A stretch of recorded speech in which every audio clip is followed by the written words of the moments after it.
Fenton, Missouri, everybody.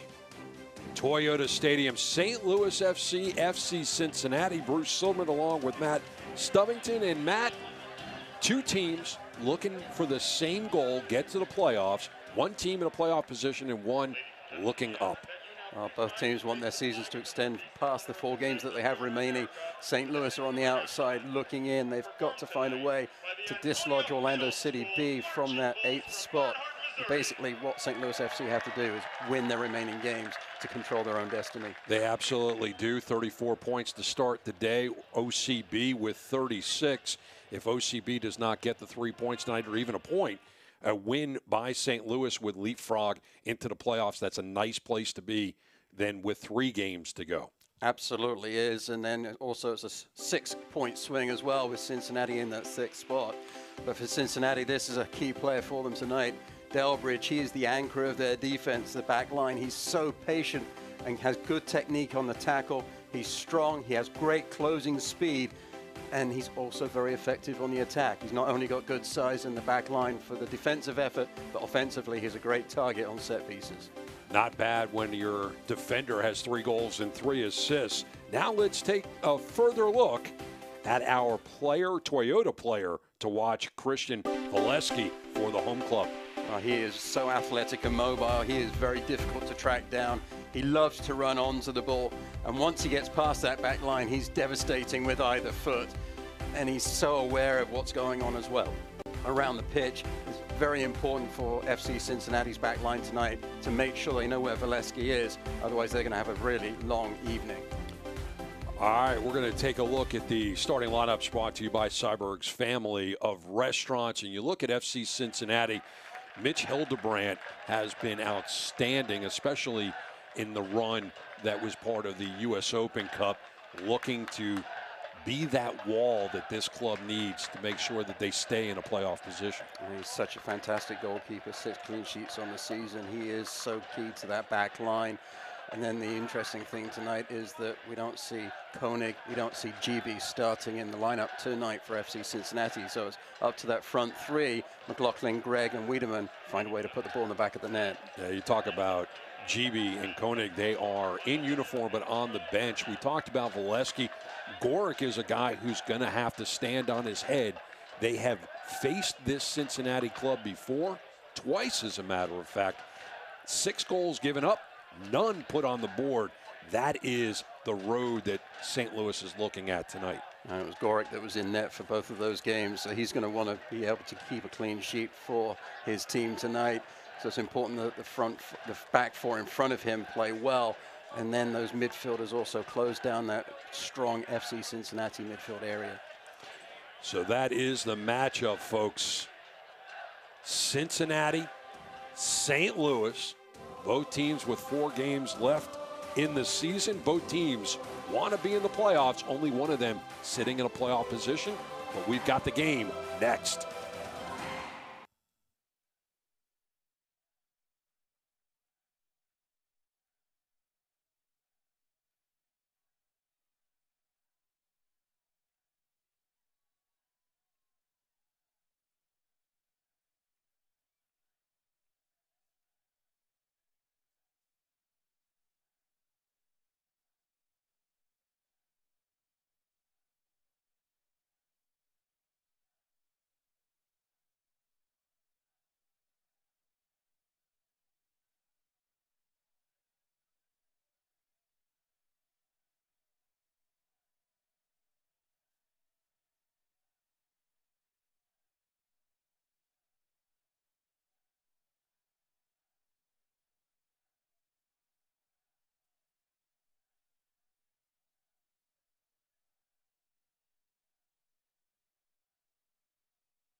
Welcome to St. Louis, Missouri, folks. Well, Fenton, actually. Toyota Stadium, the home of your FC from St. Louis. FC Cincinnati is in town. They are in the whites. They will go from the left to the right on your screen, and in the greens, the home club going from the left to the right. Bruce Silman along with Matt Stubbington, and Matt, should be a very good match. Both of these teams with a lot to play for, but I do find it interesting that Cincinnati not going with their two major contributors in Koenig and GB. That really is interesting. It may be that the coaches are trying to rest those two players for the close of the season and get them ready for postseason play, assuming that they are able to hang on to or improve on that 6th spot that they hold right now. This is two clubs, though, that have got all to play for, and certainly St. Louis have got nothing that they can't afford to leave anything in the locker room. They've got to put it all out on the pitch tonight and in the remaining 3 games after tonight's game. And already an early push by David goes out wide. Into the final third goes St. Louis. They earn themselves their first corner kick, the Electro Savings corner kick, and you get a look at Preki there. A great and very successful coach, has a MLS title to his resume, has a USL title to his resume. And we'll take a look real quick at the Mercy Sports Medicine injury update. Octavio Guzman with a knee and Matt Sheldon with the groin. Hoping they get back soon. St. Louis goes short on the corner. Into the box, and it's going to be a little too heavy, but the flag goes up. It's a missed time on the run on that right flank. Interesting that St. Louis went short with the corner kick. Almost came out, but FC Cincinnati are able to push up defensively, catch the runner offside. Boehner sending it forward. A sprinting Wiedemann, and he's stolen away. Here comes St. Louis on the counter. Hoyt.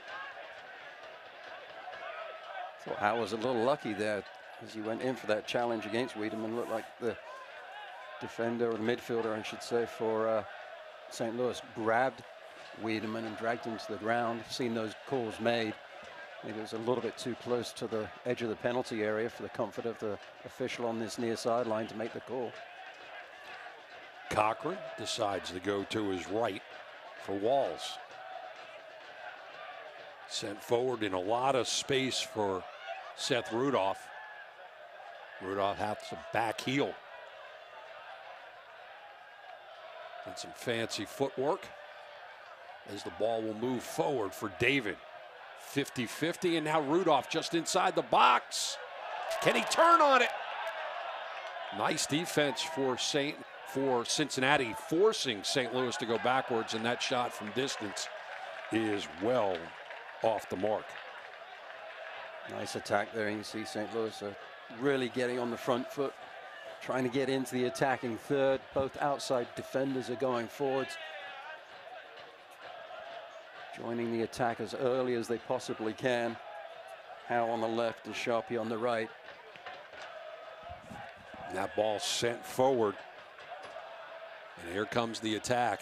First time towards the final third for Cincinnati. And they'll work their way back into the middle. And now they'll go forward. Stolen away, and here comes the counter. St. Louis likes to be on the run. David on the wing. He'll throw back for Bierman. Bierman into the box, headed away. See which way it goes. It will go for a goal kick. And you see Molesky is not very happy about that.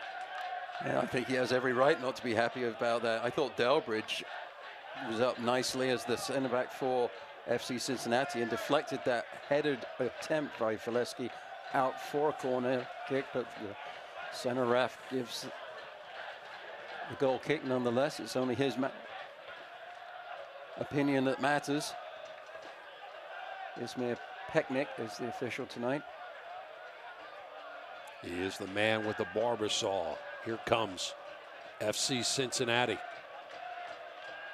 5th minute. And basically, it's a chess match with a lot of activity in the middle.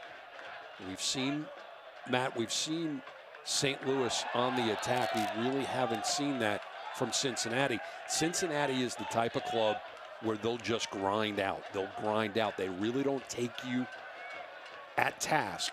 What they do is just wait for their moments. And they have been very, very opportunistic throughout this season. But they're not a club that's going to come and hit you in the mouth.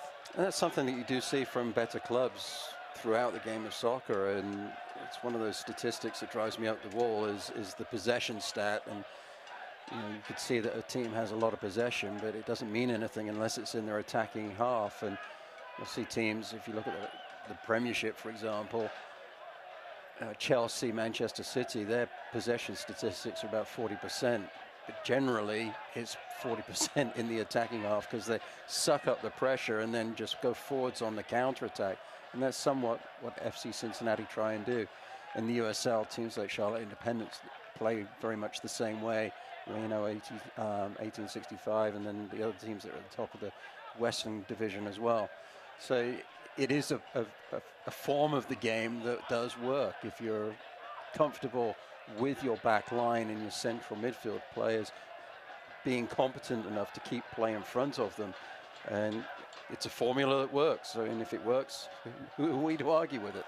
And they go with that 3-4-3. And when you have a back line of Delbridge, DeVitt, and Barry, you can take those types of scenarios and make them work. And you see Delbridge, we talked about him in the open, 3 goals, 3 assists. So you know that he gets forward as well out of that 3-4-3. He does, and makes the most of his opportunities, probably more so from set pieces. He has 2 headed goals of his 3. All of the goals that he's scored have been in and around the box, or inside the box, I should say. And so he is such a devastating weapon for this FC Cincinnati club in so many different ways. Ball went over the head of Boehner, so now St. Louis on it, sending it forward, and now David on the right. Puts it inside. Molesky just couldn't handle it. Great opportunity. He's going to have nightmares on that one tonight as the ball was at his feet. He was one-on-one. And he just couldn't pull the trigger. And you see, nice pass right on the mark. It looked also almost that David was trying to shoot the ball. His eyes got a little bit big. He wasted an opportunity because he had a player outside him on the right as well. Molesky just heads up in the right place at the right time and barely missed getting his toe on the end of that ball. And that's what he's good at, is running through the back line just like that and collecting the ball and shooting early. And that's what will give Hildebrand some real challenges tonight if Molesky can time those runs through the back 3. Once again, you see St. Louis on the ball. When you look at the statistics of this match, you're definitely going to look at the fact that St. Louis will have the ball more than Cincinnati. But what you also will see right now is on the attack, St. Louis giving up the ball too easily. Well, because Cincinnati is so organized defensively. One key thing for us to watch tonight, though, is how important it is for the outside backs for St. Louis FC to get forwards. Howe on the left, Sharpie on the right. If they get forwards, they're going to out-engage either the attacking players of the front 3 or the outside mids of the middle 4. And if they're able to do that, then that takes the pressure off of the defensive effort that's required from St. Louis tonight. Ball pinballing around, giving up a little too easily, and now there is the way that St. Louis needs to get their act together in terms of giving up the ball too easily. You see Cincinnati, when they get the ball, every once in a while, they will throw it over the top, see if they can get some of their forwards on the ball to get that activity forward. Absolutely. They're also used to having GB up there, who's very fleet of foot and a great target. So easy just to look at his athleticism going forwards and running onto the ball. But he's also great at winning those long balls out of the air, and also with his back to goal, he gets the ball to feet. He's pretty good at finding his midfielders in support of him as well. So GB's not just a one-trick pony by any means. But FC Cincinnati have to realize that he or Koenig are not on the pitch right now, so they might have to find a different way to connect with that front three of McLaughlin, Gregg, and Wiedemann. You get a look at Alan Koch, and he's having a very good season, excellent run through the U.S. Open Cup before they bowed out to the New York Red Bulls. I watched that game. That was an exciting match. So disappointing that FC Cincinnati, from the USL standpoint, couldn't come away with the victory.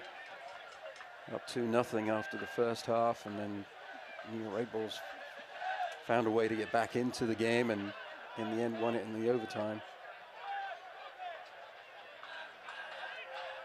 And now FC Cincinnati will try to move forward. They finally take their chances and move forward.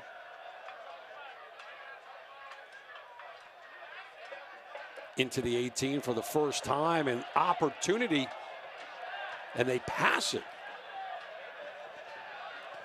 Boehner was one-on-one, and he decided to go across the 18 rather than taking a rip.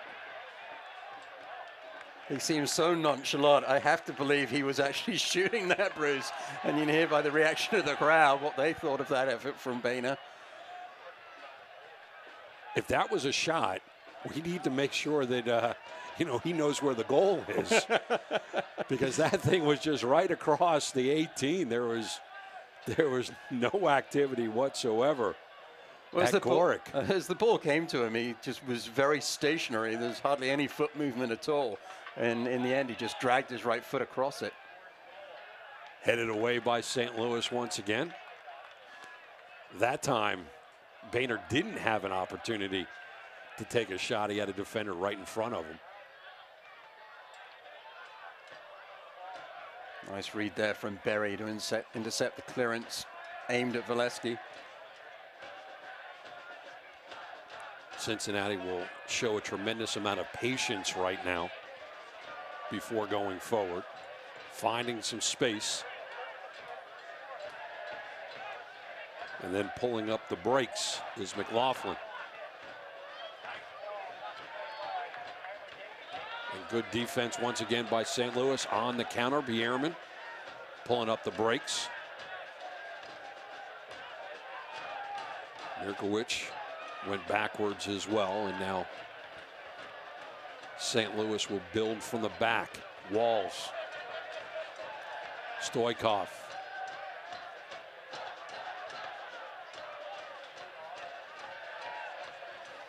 You're playing against a team that is so organized defensively, as FC Cincinnati are. Once you win the ball defensively, you've got to spring forwards with as much pace as you possibly can. Certainly you have to slow things down and allow your teammates to come and join you, but the time you take and playing horizontal passes is playing into the defensive mindset of FC Cincinnati and make life difficult for you to break them down. Justin Hoyt gives a corner to St. Louis. The Electro Savings corner kick coming up now. Jogging over to start this one up will be Ryan Howe.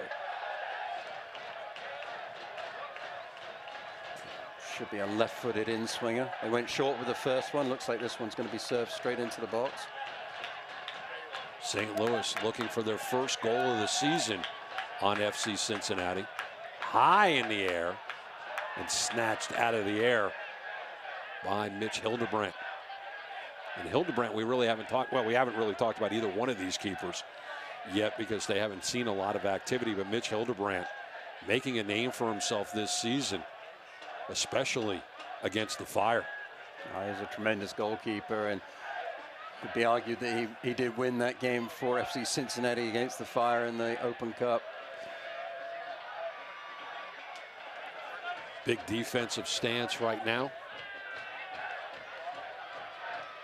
88 saves on the season. That means you're having to work double duty in basically every match. They played 28 matches already on the season. Has seen nearly 4 shots a game. And that's not to give him credit for the other things that he does and other goalkeepers do, such as pulling the ball out of the air as beautifully as he did on that corner kick that was served in moments ago. Those are the statistics that they don't get credit for because there's nowhere to put them on the stat sheet. Sometimes you make a save and you don't even touch the ball. You force the player wide. You force the ball off target. And as a goalkeeper, you've not actually touched the ball, but you've done your job positionally to make things difficult for the attackers to find the back of the net. And here's Cincinnati looking to find the back of the net. Another trip into the final third, and now a ball into the box, and Gorick comes out and snatches it out of the air. You know, Gorick, you see him playing center field on that one, but also moments ago you saw the type of foot that he has and the way that he was able to send it well down the pitch. Another opportunity for FC Cincinnati. Walker trying to switch sides, and it's knocked away by Merkowicz.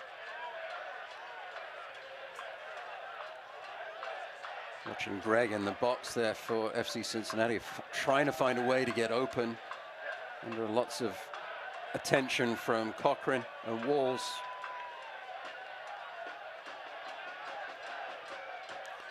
Preki just very casually taking a look at what his club is doing defensively.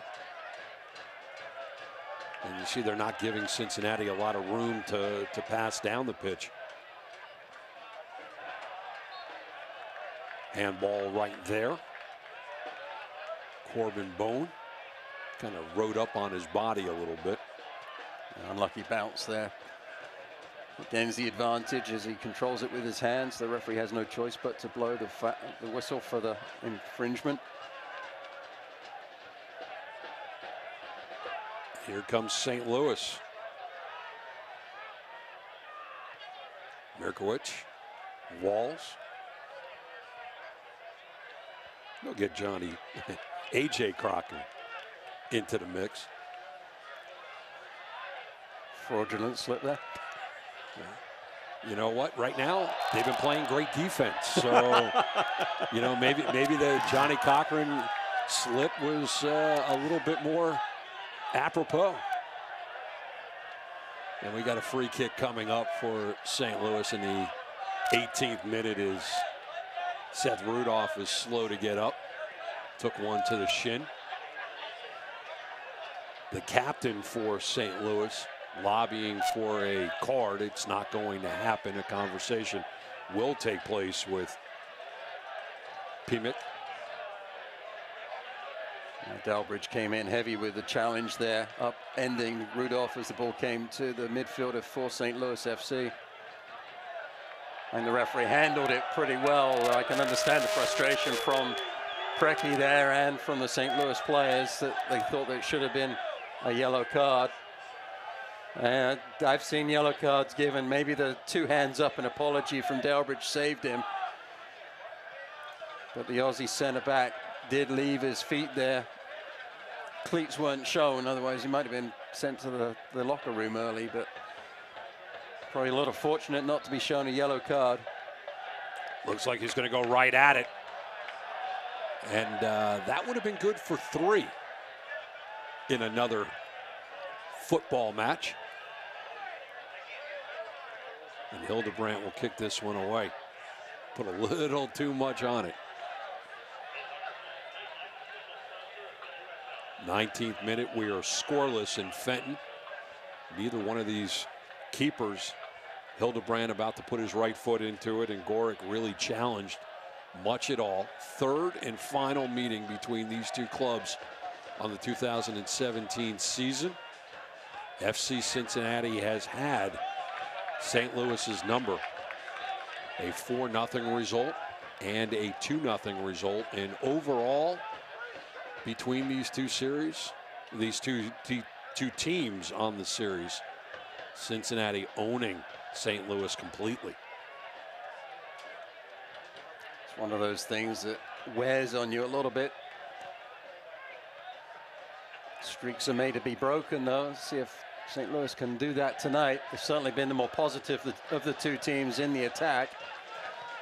Unfortunately, though, they seem to run out of ideas once they get into the attacking third. And this is exactly what Cincinnati does. They wait and they wait and they try to take advantage of mistakes, and that's exactly what Kyle Gregg was looking to do. He lost the handle, but the ball still in this final third, at least until the whistle is blown.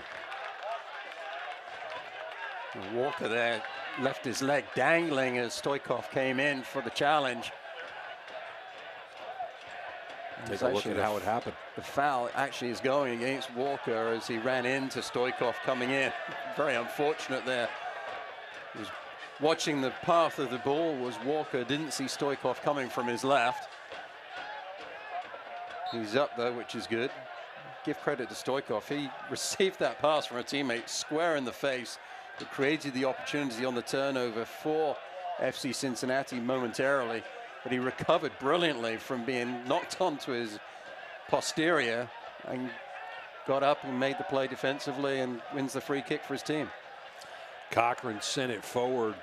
Bone took care of making sure that St. Louis has a throw, and Ryan Howe will take care of it. Throwing it into the middle for Stoikov. St. Louis will take their chances from the outside. Sharpie trying to play give and go. Into the box. Headed away momentarily. St. Louis still on it. Howe trying to whip it into the box. It's knocked away. It was an important defensive header there from FC Cincinnati. I think it was Barry or Boehner that got the head to it. Nice flick of the head by David, and the shot off the mark by Bierman.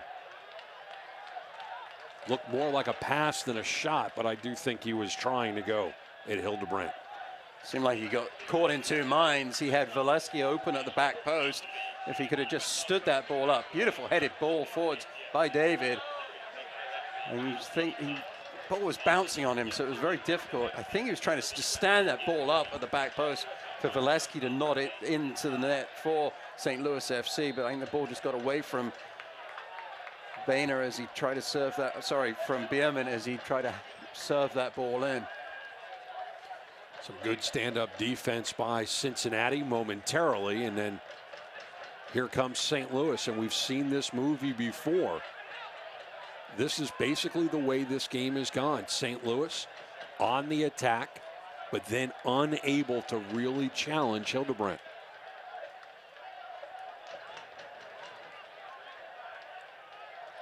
St. Louis again.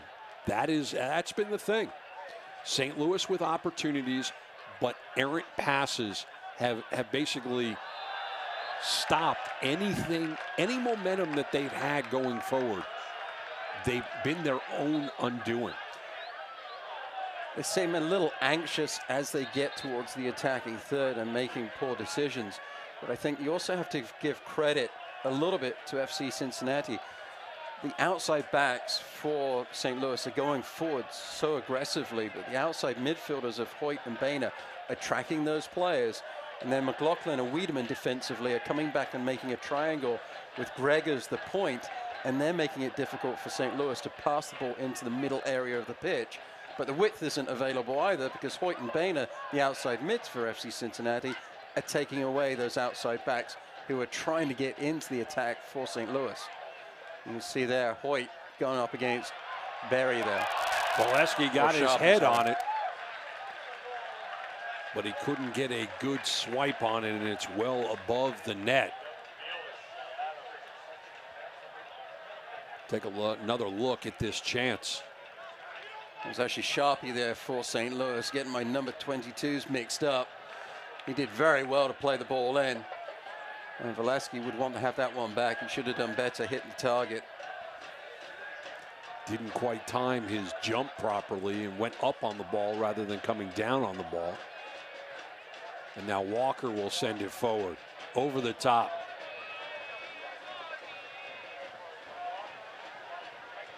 Cincinnati has to go backwards, and now Bone.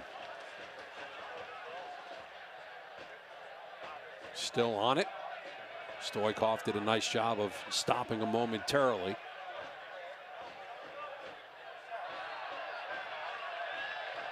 And that stops play momentarily as Stoikov and Greg get tangled up.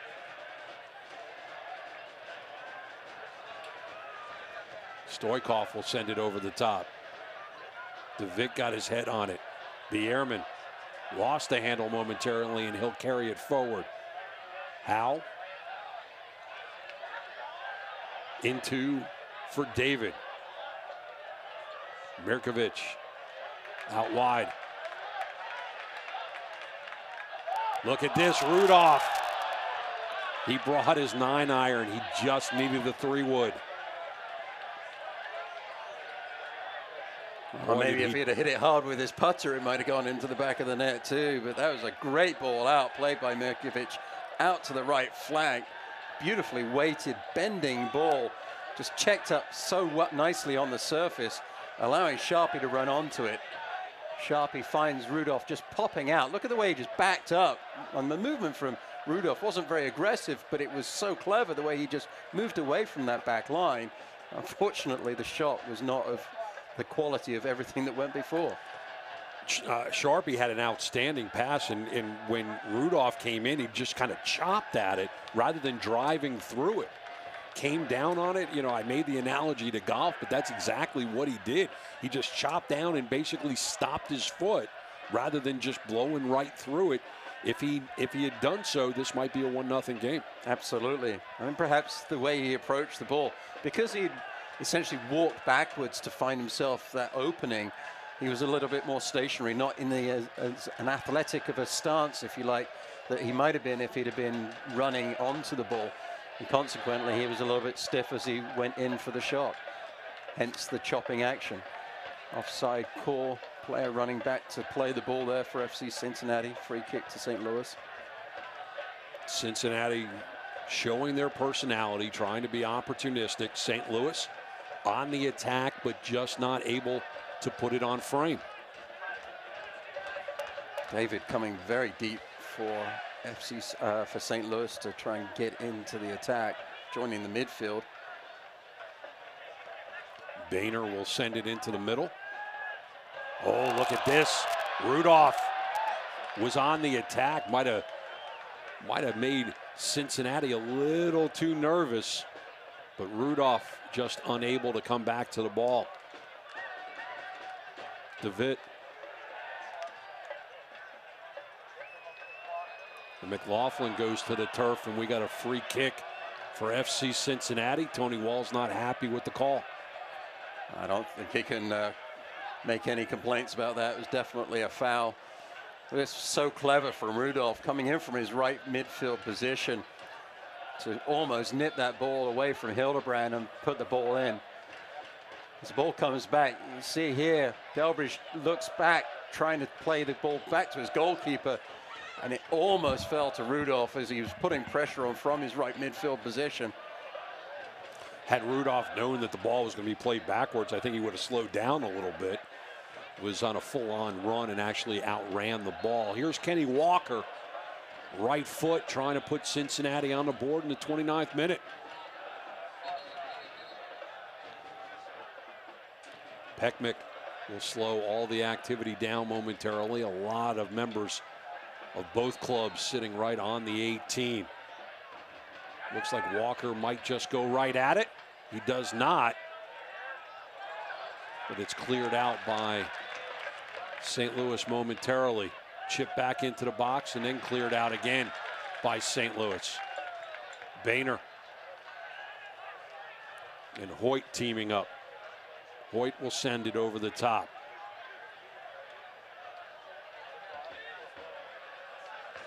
DeVitt. But David gets his foot on it, and here comes St. Louis. Can they outrun the defense? Nice defensive play, slows them down.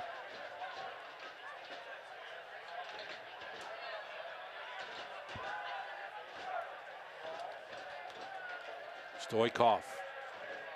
St. Louis having a hard time finding space to get it into the middle of the pitch. One of the keys in any soccer game is, can you switch the point of attack? And that's something that St. Louis have not done with any consistency so far in this match. And we saw it there. They got pinned against that far sideline and ended up conceding a throw-in.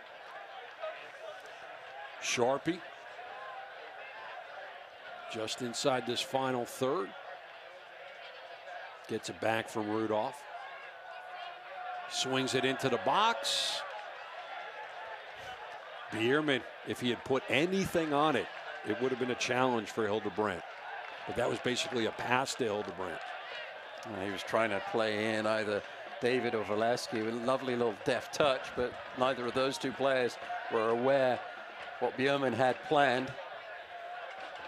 It amazes me, Matt, so often we see, and it's a lot easier when you're calling a game than when you're actually playing the game. But sometimes these guys have great opportunities to put it on frame, but they're too altruistic in giving it up for a teammate.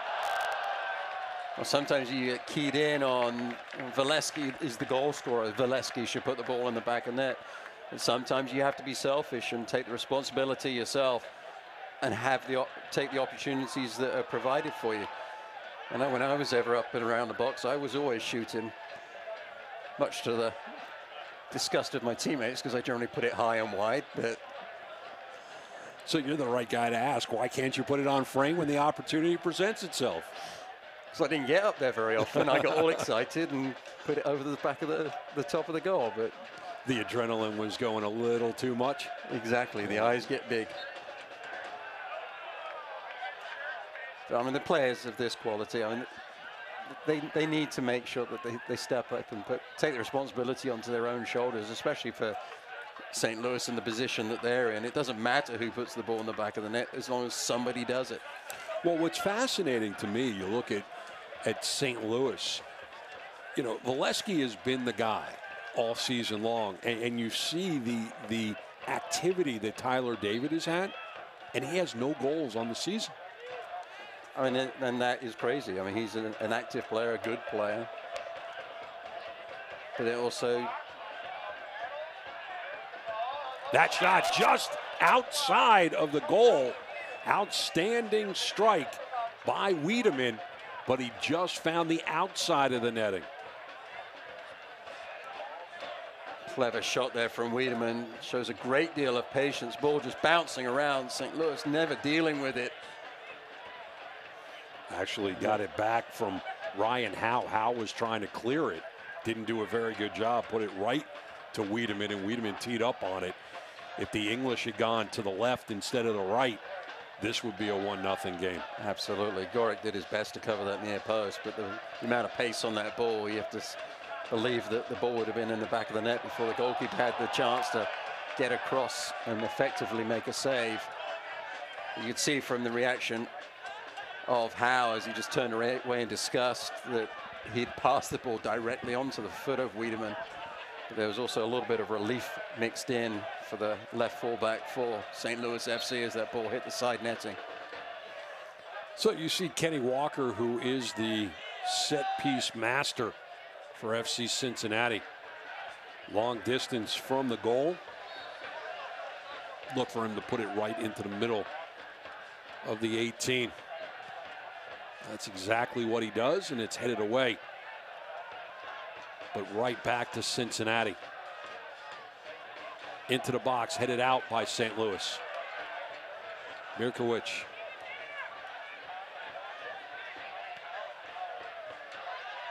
Well down the pitch. Will it stay in play? Bierman lets it go out.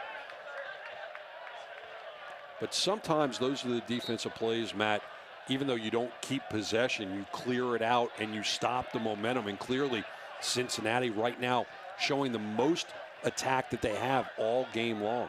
Absolutely, more possession, crisper passes, finding each other more in the attack, putting St. Louis onto the back foot. And then as a defender, you just have to realize what the situation is and play situationally. Handball there called by the ref. But the handball looked like it was on Cincinnati, and it didn't look like it was on St. Louis, but we'll stop play momentarily. Well, Molesky's not arguing the point, so. Another chip into the final third, and opportunity, and it's just a little high. Jimmy McLaughlin, left foot. If it stayed lower, he breaks open this game. There's a lot of dip on this shot as it comes in. Nice backwards pass. Nice touch up in the air with his left foot, and then hits the ball with his left foot. And because it was a half volley, he was able to just go put a little bit of overspin on the ball and have it dipping as it goes over the head of the goalkeeper, Gorick. But it didn't dip underneath the crossbar. It hit the roof of the net on the outside. Yeah, definitely half volley is the best way to call it, but the ball was a little too high to be able to really keep it low. Another opportunity. McLaughlin, oh, clever to get through. And he is down right now. But that was clever to be able to get through the two defenders, but then he couldn't catch up with the ball. There's lovely footwork there from McLaughlin as he enters into the attacking third. Head down, driving at the back line. And look at Stoikov. It's him that gets goal side and thwarts the attack, and then Howe just stands his ground, and that's why McLaughlin goes to ground. No foul there because Howe was just allowing his goalkeeper Gorick to come out and claim it, but fantastic defensive effort from Stoikov. I love the little step over move from McLaughlin to get into the attacking third. A great effort defensively from the midfielder, number 8, Stoikov. Be sure to visit one of the 7 local St. Louis area Toyota dealers today.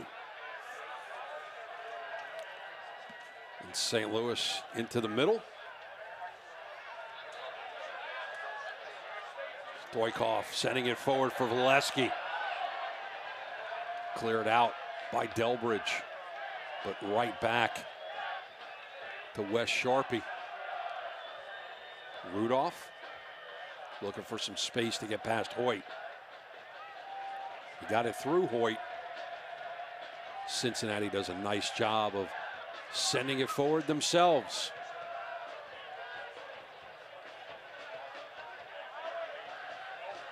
Cochran will team up with Walls.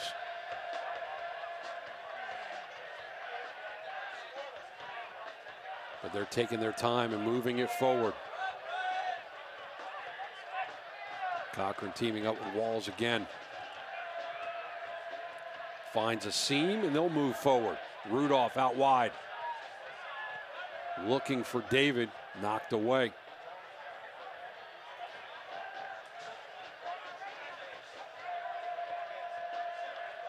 Look how deep Hoyt is on the ball now. He's right at the beginning of his defensive third.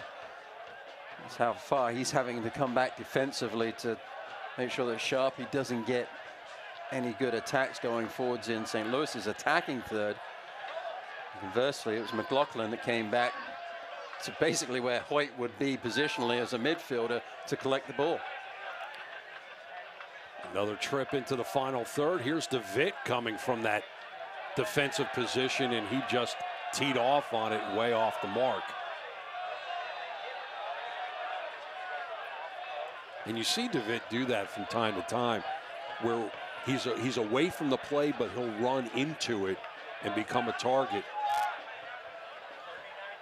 He does seem to roam. In our starting lineup, he was listed as the starting centre back. So to see him popping up at the top of the box like that to take a shot in the run of play is very unusual. You'd think when you're playing a back three that DeVitt would be a little bit more conservative and just maintain his position as the centre back in that three-back system that FC Cincinnati are employing. Sometimes you just got to keep your opponent honest, and that's one way of doing it. Walker, right foot, will swing away from the net, away from Gorick. But that head is just a little high. Great effort by Delbridge, looking for his 4th of the season. He is a target on those set pieces. And Walker doing a nice job of serving him. He's a big lad, over 6 feet tall, well over 6 feet tall, 205 pounds. If you believe his bio on his team website, I believe that he's every pound of that. They always add the pounds and add the inches. I've always wished I could add the inches and lose the pounds. You and me both. You and me both. And that actually, on that particular service, was an outstanding one by Kenny Walker. It actually would have served Delbridge well if he was about 5'8". Yep. Had to stoop to meet it. Wasn't able to put it on frame, hit the top of his head and goes over the crossbar. But those big guys are great targets to have on corners. That's why you see some of those defenders getting goals, as you talked about, throughout a season. They usually come on set pieces because they run up on it, find a way to get free from their mark, and drive it home. 41st minute, we are scoreless, St. Louis and Cincinnati. Meaningful game for both clubs, but St. Louis can definitely afford the extra points, and Greg finds himself in the book in the 41st minute.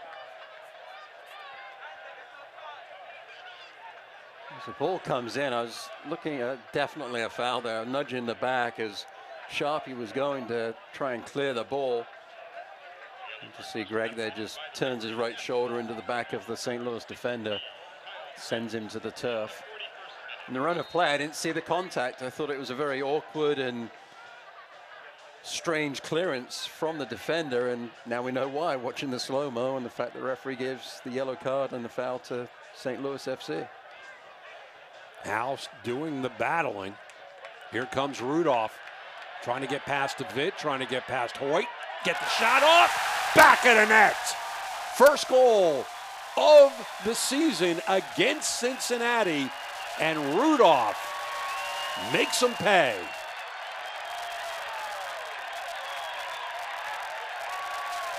Coming from his right midfield position, Rudolph collects the ball, drives at the back line. A good touch past the defender. Hoyt gets flat-footed, tries to recover, is unable to do so. David takes the defender with him. Delbridge did his best. Hildebrand did his best, but there was too much power on the shot. Into the back of the net it goes. Seth Rudolph, his 7th on the season, and a big goal just before the half to put the home club on it. And that replay of that St. Louis goal was delivered by Domino's and Seth Rudolph. I love the aggression of Rudolph as he collected that ball. He just put his head down and drove at the back line. The movement of David wrong-footed the defenders momentarily. Delbridge committed, went to ground to try and stop the shot. Rudolph read it well and put it high to the front post, which is what you need to do. You either go high to the front post or low to the back post. And Rudolph went high to the front post, and Hildebrand just wasn't able to get on the end of that shot by any stretch. It was beyond him before he could even react. Alan Koch wanted a PK. He was not going to get it. But I think what was more impressive about that 7th goal by Rudolph, the shot had some power on it, but it was the work that he did to get past DeVitt and get past Hoyt to even get the shot off. Absolutely. That first touch that he had took him past DeVitt. And Hoyt, you could see on the replay, he just got flat-footed for a moment. He did pretty well to recover, but that little split second of flat-footedness was all that Rudolph needed to get him into the box and get the angle for the shot.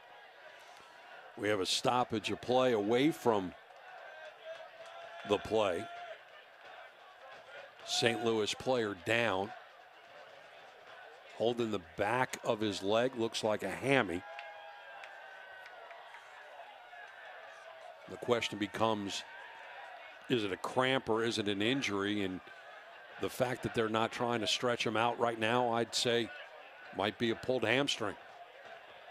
Yeah, the reaction of the athletic training staff there and the player say that it was an injury. I was following the bouncing ball, so I didn't see how he went to ground. But away from play, and that's Ryan Howe. The left fullback there. Howe will be helped up.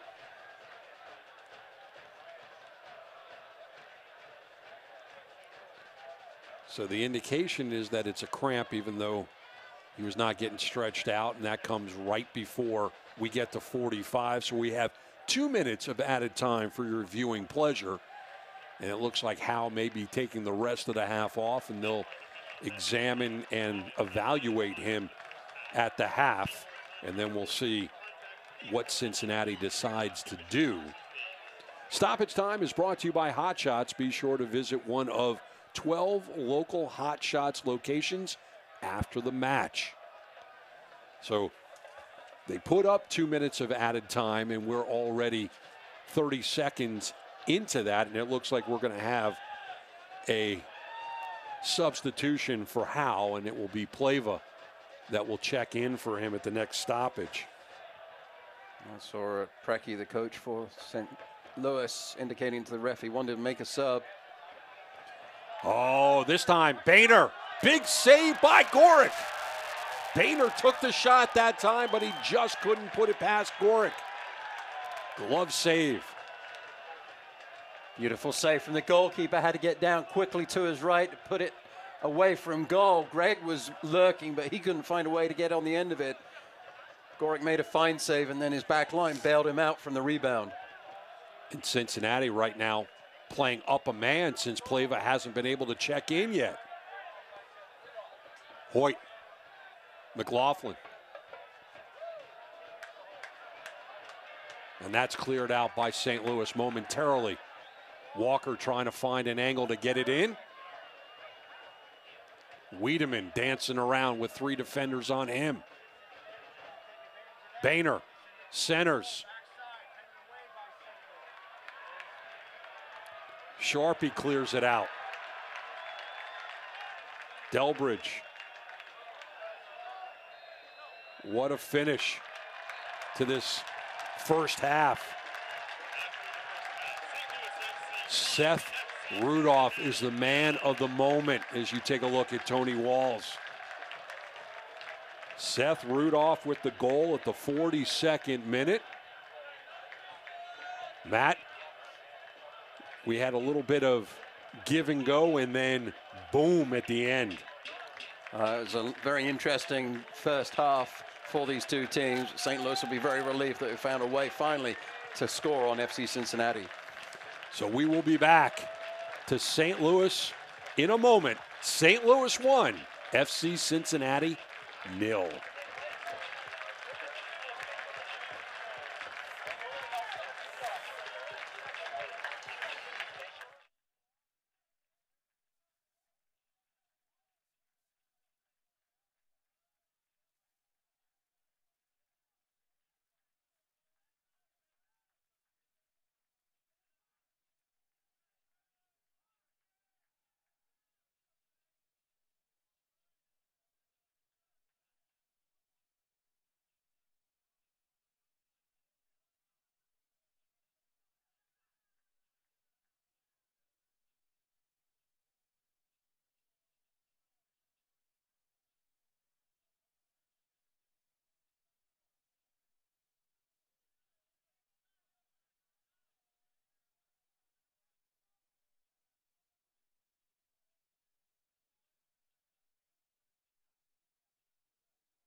Welcome back to Fenton, Missouri, Toyota Stadium. St. Louis FC capitalizes on Seth Rudolph's goal at the 42nd mark. It is his 7th of the season, tying his teammate Molesky with tops in goals for St. Louis. Halftime is brought to you by Hollywood Casino. Hollywood Casino is excited to be the newest pub-to-park location for upcoming St. Louis FC home games. For more information, visit stlouisfc.com. It's time for us to take a look at a little feature as a couple of the St. Louis guys go to Coldie's Coffee.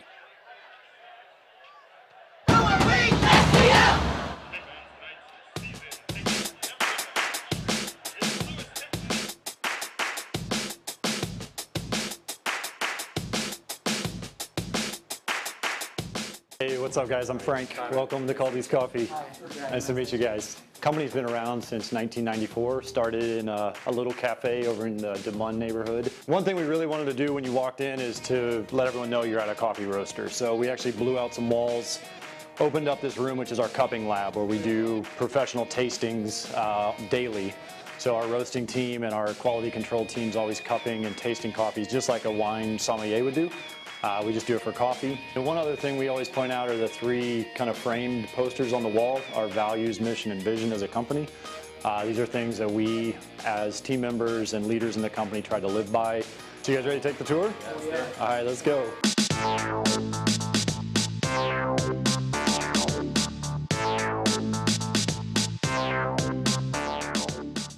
This room here is kind of cool. We call it our coffee talk room.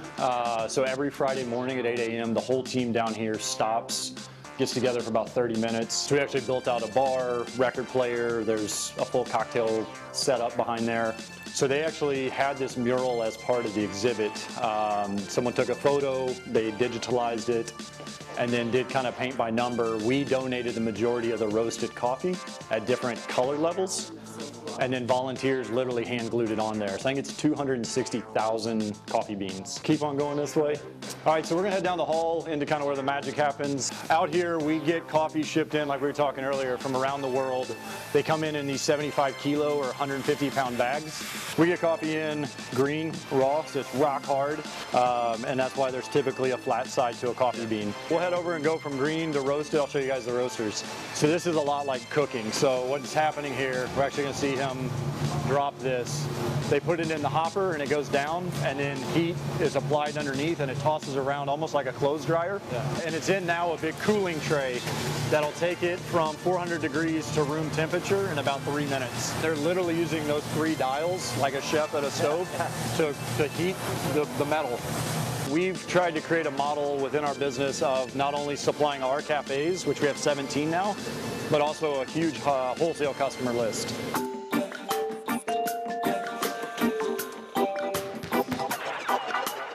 Cupping is the way that we evaluate coffee. All we have is a cup full of coffee and water, so that when we're tasting, right, and this cup tastes a little bit different, we've isolated the variables and we know that the only thing that's different is the coffee. Go.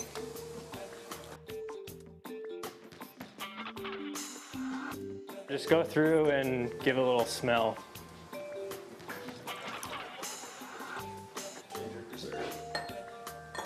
Yeah, just like that.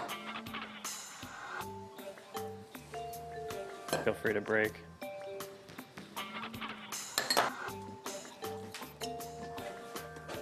Yep.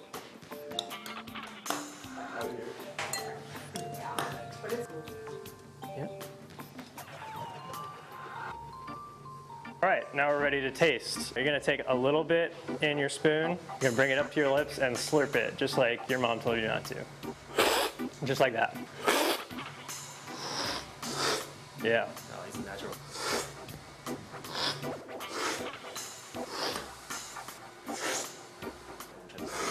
These guys are competitive, I knew it. It's not. Maybe this one? Yeah, it's the top one. See? It's not easy. It's great to have you guys down here. Thanks for coming to see us. Thanks for coming in. Nice meeting you. Yeah.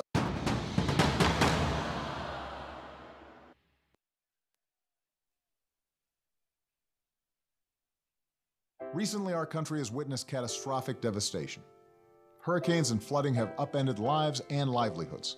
Across this great country, Americans have answered the call. That special calling that compels us, when others are down, to step up and do whatever it takes. America's at her best when, against all odds, we come together and lift each other up. Please donate to oneamericaappeal.org. America needs you. Thank you. Thank you. Thank you. Thank you. Thank you. Maybe you can make retirement happen. After all, you made home ownership happen.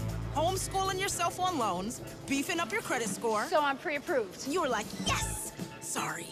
Color coding listings, ticking boxes, and flushing every toilet in a 20-mile radius. Home sweet home. You aced house hunting. Now get the tips you need to get on track at aceyourretirement.org. How can I help my daughter with her reading? Searching for help with Dachshund Reading. Why do you not get me? I do. This is what it feels like for kids with learning and attention issues. Redirecting to understood.org. Join parents and experts at understood.org, a free online resource about learning and attention issues to help your child thrive. The road to the 2017 USL Cup Playoffs continues to evolve. In Week 24, Real Monarchs SLC became the first team to clinch a spot in the postseason. But Week 26 saw two more clubs claim their position, with San Antonio FC doing so in midweek and Louisville City FC earning the first Eastern Conference postseason spot over the weekend. Maintaining their position as a top team in the Western Conference, Real Monarchs SLC were able to seal their position in the postseason in Week 24 despite falling to San Antonio FC. The Monarchs still clinched due to a loss by Oklahoma City Energy FC earlier in the night. San Antonio FC punched its ticket to the playoffs last Wednesday night on the road at Orange County SC. Ben Noonan tallied the lone goal of the game, which earned San Antonio FC its first trip to the postseason in club history. A hard-fought draw in front of a home crowd of more than 8,300 fans at Slugger Field put Louisville City FC in a position to clinch a spot in the USL Cup Playoffs if other results went their way on the weekend. With Orlando City B falling to St. Louis FC on Saturday night, Lou City was officially in the playoffs for the third season in a row, and the first Eastern Conference side to do so. With plenty of teams still vying for a spot in the postseason, the playoff race continues to be one to watch. For USL Network, I'm Morgan Conklin.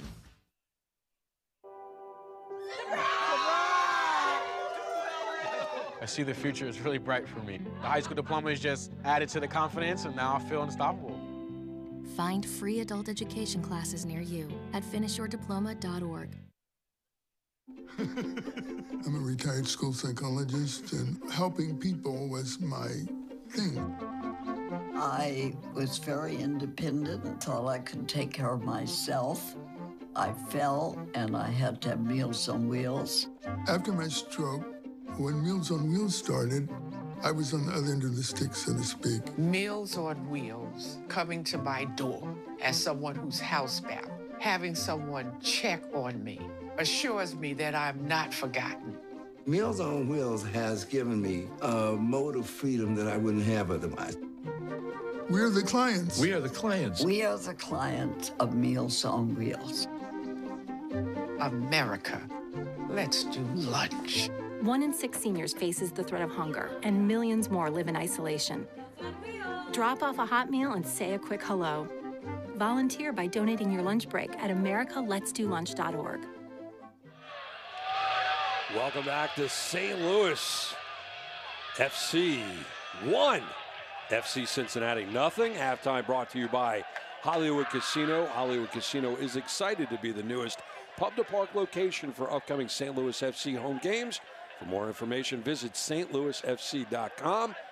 And Matt, beginning of this match, it was kind of like a prize fight.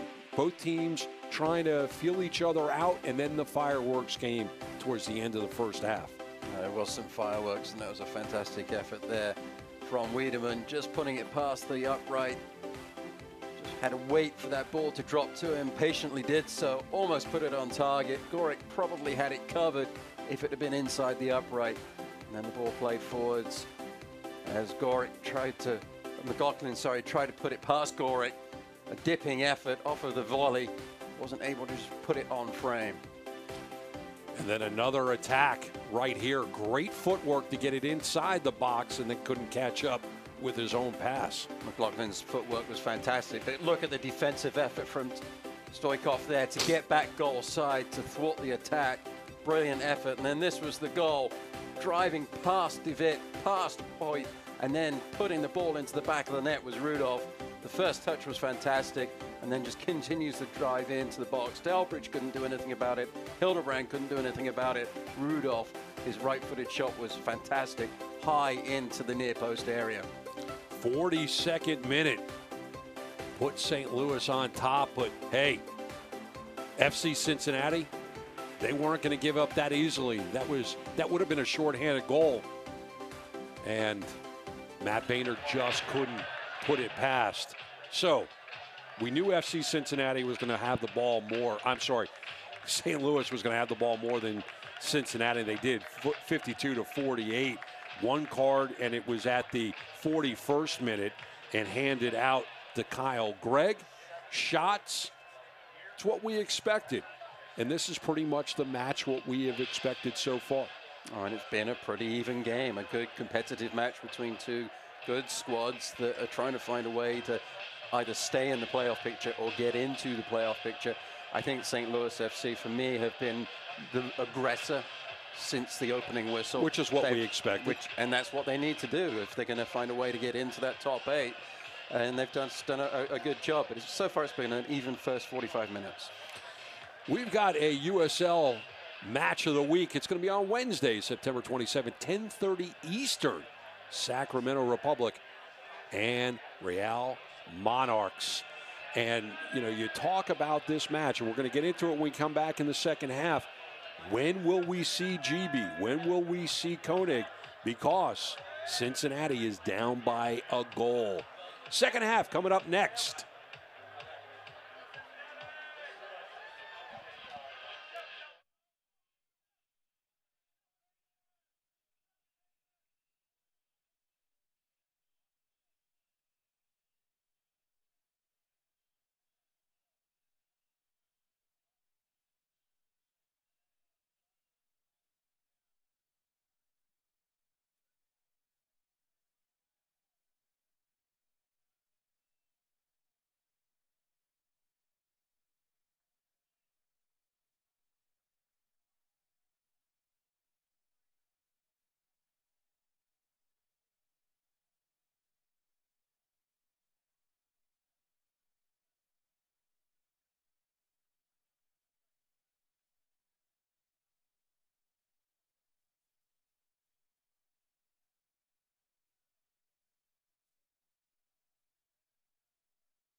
Welcome back to Toyota Stadium.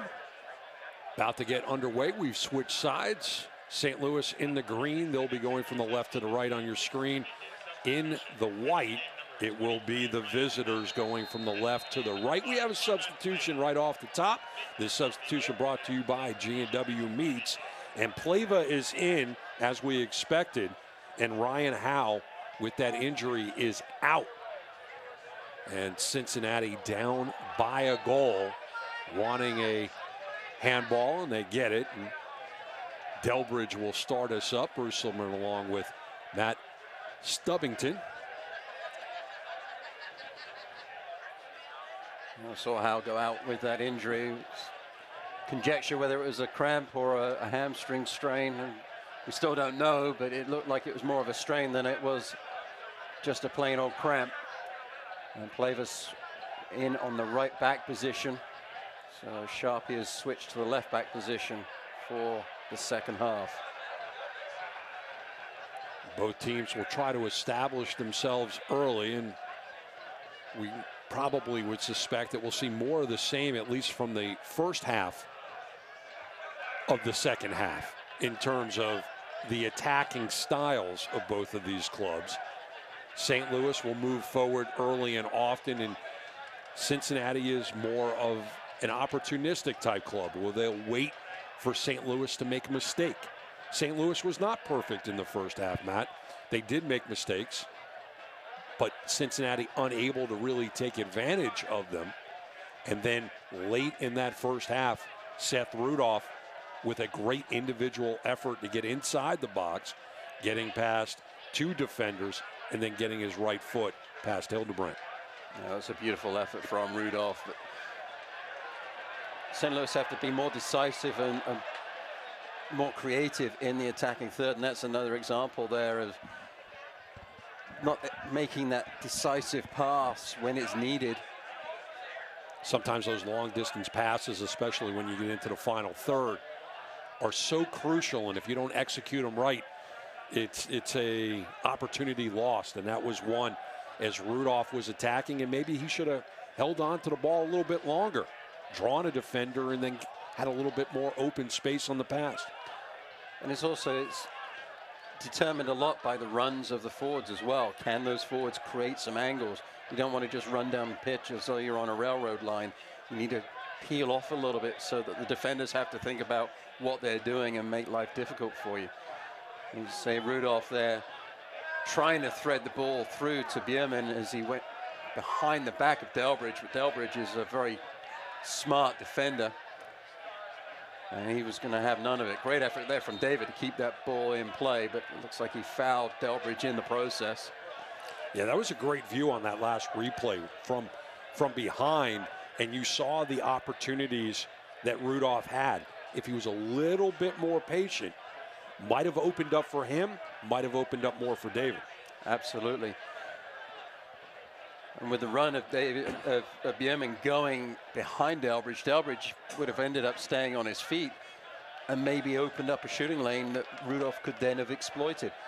If you're going to choose to play the ball through like he did, Rudolph, you've got to play it a little bit further out. You've got a guy who's over 6 foot tall, he's got a big frame.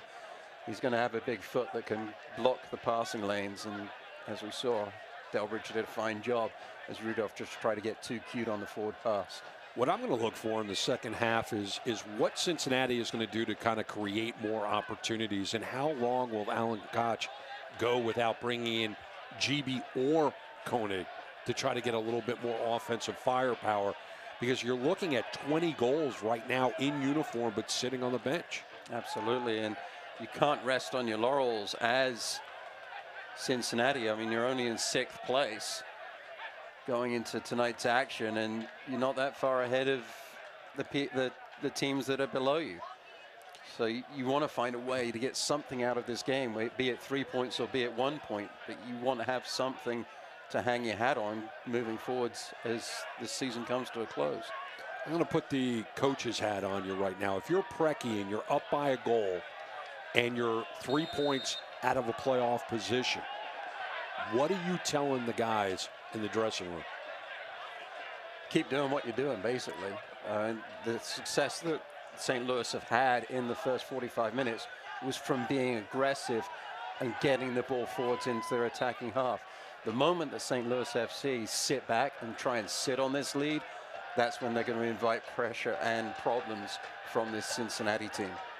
Stoichkov goes backwards, gets back the ball, feels a little bit of pressure, now sent forward over the top.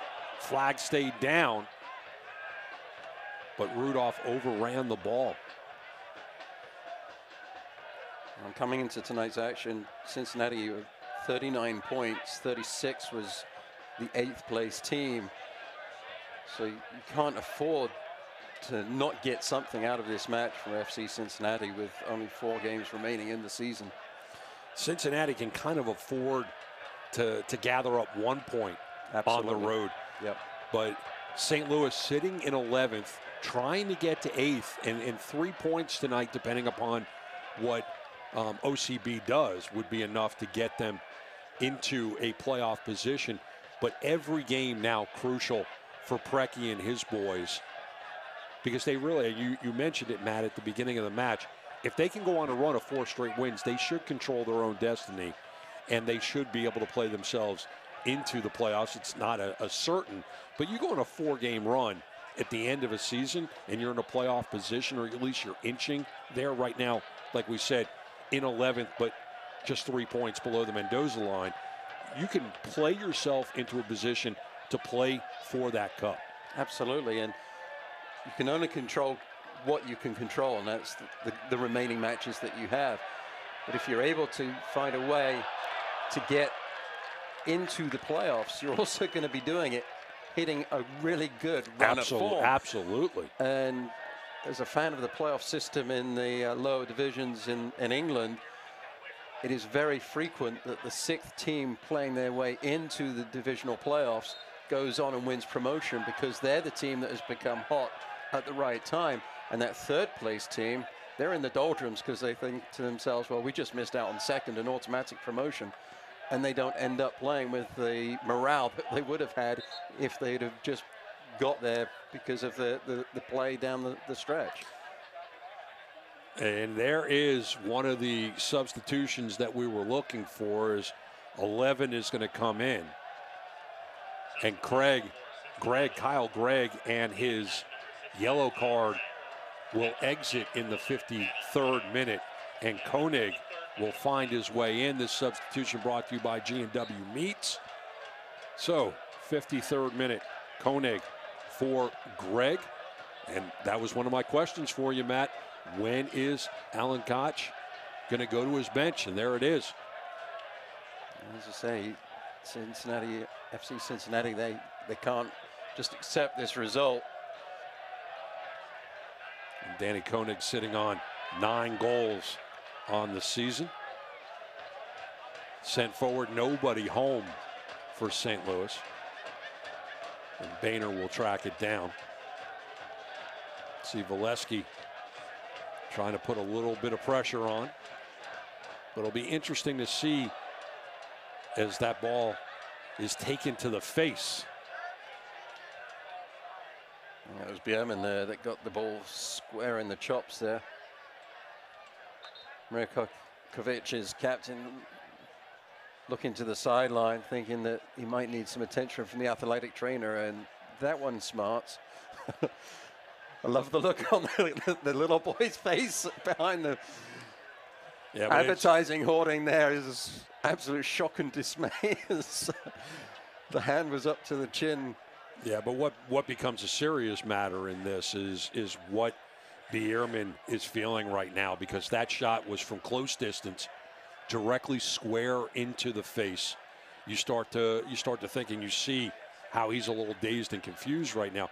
You get concerned about concussions. Oh, absolutely. I mean, it is a serious matter, and I like the fact that soccer has brought into the fore now the protocols that they have as far as the concussions, the directives to the referees that if there is any thought of a head injury, they have to stop play immediately. And we see it in American football and the discussions about head injuries and concussions and how that has come to the fore. It's something that is very, very important. And I wasn't trying to make light of it. I mean, the little boy behind the advertising hoarding, at his age group, he's not allowed to head the ball now in the United States. Absolutely. So I'm a little divided on that, because they're not learning the correct technique at a good age. However, I also understand it. That's trying to avoid doing any damage, and until those neck muscles are strong enough so that they can withstand some of the forces that the ball puts on the head and the neck when you are trying to head the ball. McLaughlin hands it off. DeVitt sending it forward, intercepted. Bierman back in the game.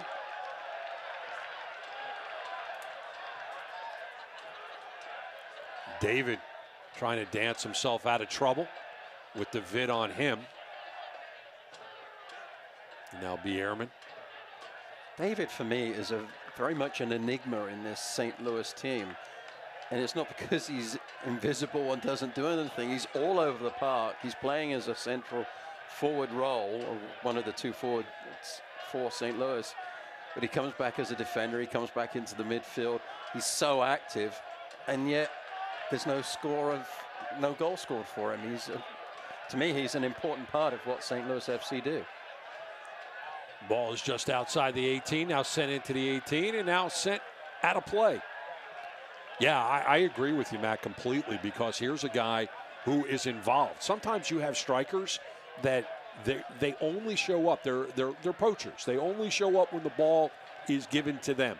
But David is very active, maybe more active than he should be. Maybe he's playing himself out of a scoring role, if you will. But he is definitely a guy who makes things happen. And you saw that on the Rudolph goal.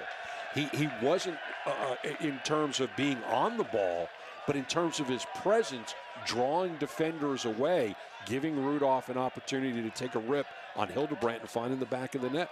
Absolutely, and that's what you need to do as a player, is recognize how important your movement off of the ball can be in contributing to the success of your team.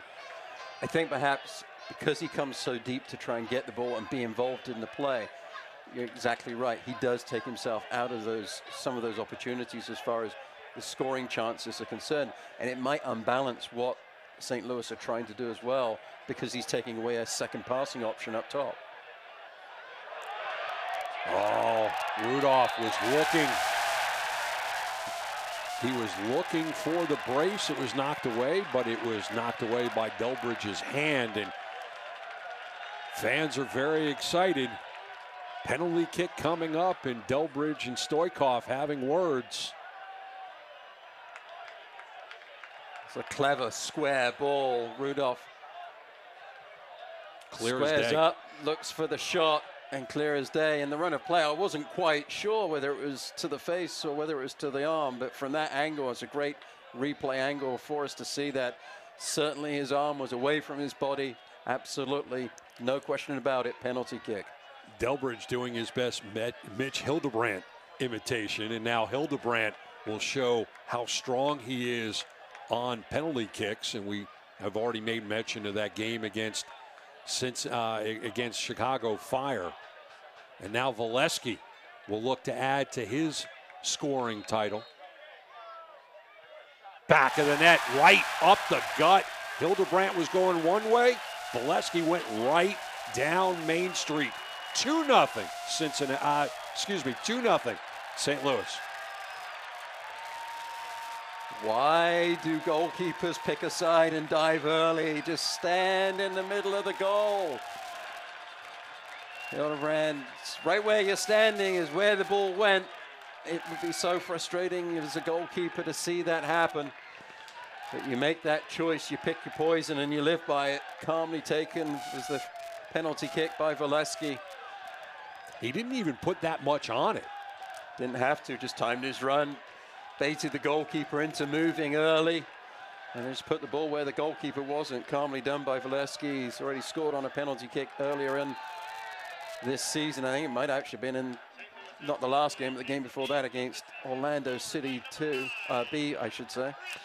That replay of that St. Louis goal delivered by Domino's and Christian Molesky. Brought to you by Domino's. Koenig there almost got on the end of that cross and put that one in the back of the net. Gorick will kick this one away. Done a lot of St. Louis games this season, and this is a game, and I've seen Gorick and Greenwich, and Gorick not being challenged at all. And if you're Preki and company, you like the fact that 1 hour into the game, Gorick hasn't been challenged at all, and now he's up by 2. You love that as a coach, that your goalkeeper's not been challenged. I mean, he did have that one save right at the death of the first half, down quickly to his right. He made a beautiful save off of the shot from Boehner. But you don't want your goalkeeper to be tested, but when he is, make the saves that they're asked of him. And so far, Gorick has met that challenge. And now, right now, St. Louis with a 2-goal lead, and they say that a 2-goal lead is the most difficult lead to hold on to. And for St. Louis, how difficult will it be to hang on to this lead, especially looking at the fact that 3 points is exactly what they need right now. Rudolph with some options. Stoikov on the wing. Hoyt in front of him. Stoikov into the middle. Out of play. Poor service on the cross from Stoikov. Would have been better served to drive it. Hoyt there and trying to win a corner kick, but he chose to serve it from deep and ended up putting it deep and over the back of the goal for the goal kick. Metro PCS is the exclusive mobile network provider of St. Louis FC. With over 75 St. Louis metro area locations, you can join the network that covers 99% of the people in the United States. Visit metropcs.com for additional information and latest offers.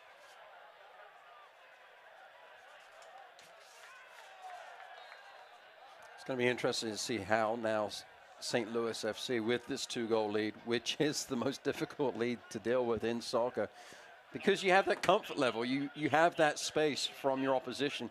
You think you can live rather nicely with the cushion, but just one more goal from FC Cincinnati and they're right back in the game, obviously. So far in this match, the outside backs for St. Louis have been going forwards pretty aggressively. Howe and Sharpie in the first half were getting up the pitch, just really engaging the outside mids of Hoyt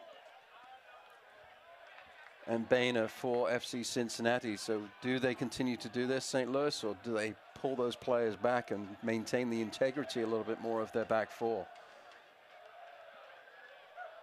And if they do that, Bruce, I think that's going to be asking for trouble a little bit. I know you want to keep everything in front of you and keep that integrity of your back line, but at the same time, you're then inviting the pressure from FC Cincinnati because you're now not engaging Hoyt and Boehner defensively. You're allowing them to join the offense. So St. Louis finds themselves with not one but 2 goals on Cincinnati, and those are the 2 goals, the only 2 goals that they have scored on Cincinnati this season. And you see DeVitt is down and he's holding his face. David went to head the ball forwards into his attacking third, and as he flicked his head backwards, I think he caught DeVitt in the forehead. Certainly no malice in the challenge between the 2 players, I don't. Good sportsmanship there from David. So you start taking a look at the playoff picture.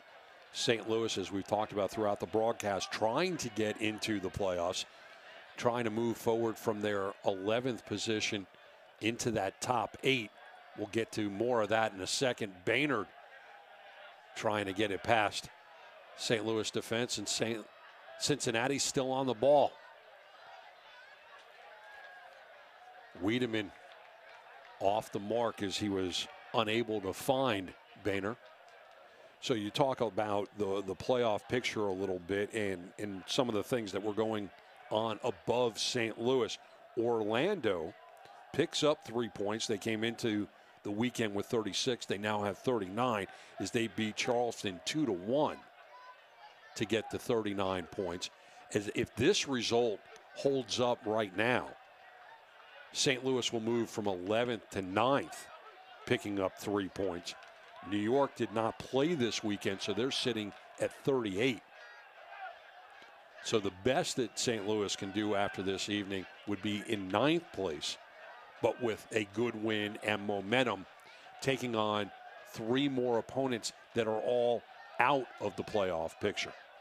Absolutely, and it's the momentum that is going to be key, and we've already touched on it, as they're controlling what they can control, which is their own results. They have no way of controlling the destiny of the teams above them because they've already played them They just got the 3 games. It's Bethlehem still, Harrisburg, and Richmond. I think it's the remaining 3 games on their schedule. Hoyt with a nice ball into the box, and Wiedemann puts it into the parking lot. Oh, it's not really a parking lot. There's another field next to this one. You see a lot of cars parked over there, and that would have been in the other 18, not the 18 he wanted to be playing in right now. Well, some excited kids behind the goal running to go and get that ball right now. But it's not like baseball games where you get to keep the ball that goes into the stands. You got to give them back in this football. It's a shame that they're nice balls these guys play with. But yeah, Gorick put it past the touch line, so Cincinnati will throw it in. Koenig, and he rides right past it.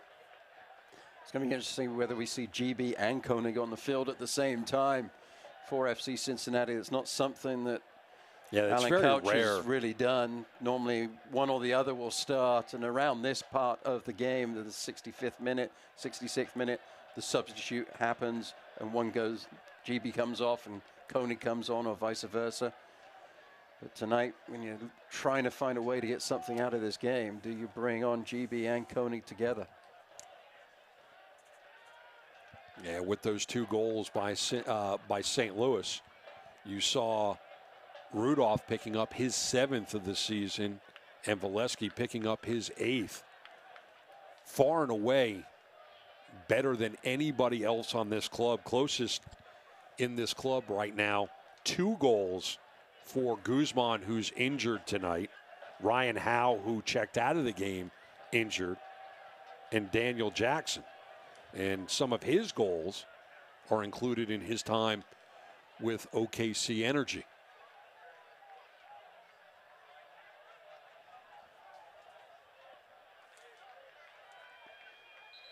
So Cincinnati is going to make another substitution at this time.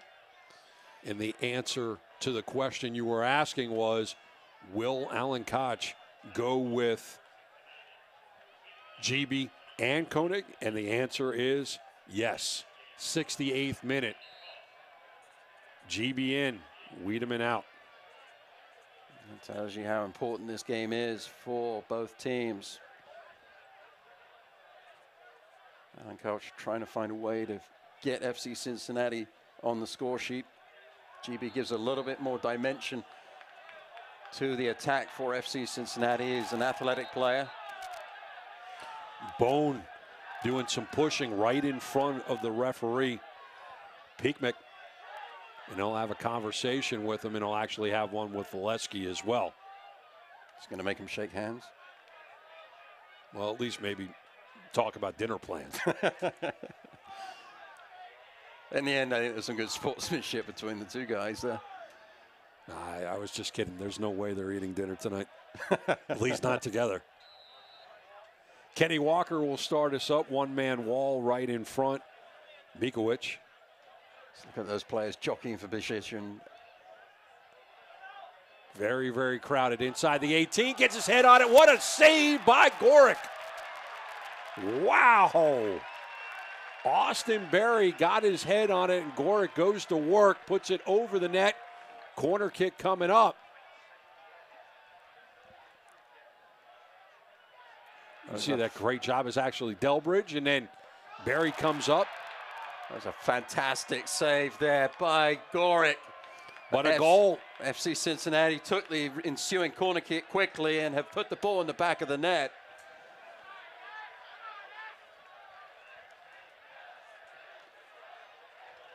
Well, in the first half, Gorick was asked to come up big right at the end of the first 45 minutes and did so. He was asked to come up big again.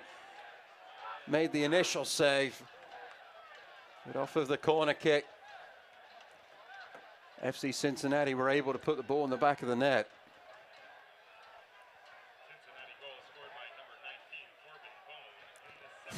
Bone was the man of the hour after that conversation with Molesky and the referee.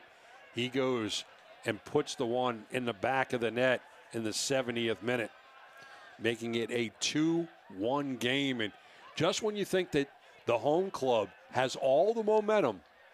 Bone taking advantage of that set piece, making it a 2-1 game. And you go right back to the question I asked, how difficult is it to have a 2-0 lead? Well, it's difficult. It's hard. It's so difficult. You just know that you're 1 goal and you're back in the match. See the ball coming in. Try to clear a ball out. Never took care of it. And then through traffic, Gorick saw that ball late. David with the initial header. There's the save that led to the corner kick. Beautiful save by Gorick. But now the complexion of everything changes. St. Louis was looking to pick up their 37th point on the season, and they still may very well do that with a little less than 20 minutes remaining in this game. But Cincinnati now on the board changes everything, because if they can get another one past Gorick, it's a tie. And that's not, 1 point is not what St. Louis needs. Cincinnati can afford a point, but St. Louis cannot afford to lose 2. Absolutely cannot. I have to believe the addition of GB and Koenig into the fray changed the defensive mindset on that corner kick. As you can see, all of the St. Louis players were in and around the penalty spot. The ball was deflected out to the top of the box, and Bone did a very nice job of volleying the ball into the back of the net. The goalkeeper was unsighted and reacted very late to the shot. Yeah, played his pass right there. Not sure where he was going, but there was a lot of real estate that he was trying to cover with that pass. Not a very high percentage pass if you're going to pass it that far along, giving defenders an opportunity to stand in front of it and move it in the other direction. At this point, you have to make sure that you do connect with your passes. Good job there from Koenig to win the ball back defensively. St. Louis, they've just dropped off so deep now, they're inviting pressure. Delbridge taking a rip from long distance, just misses that far post.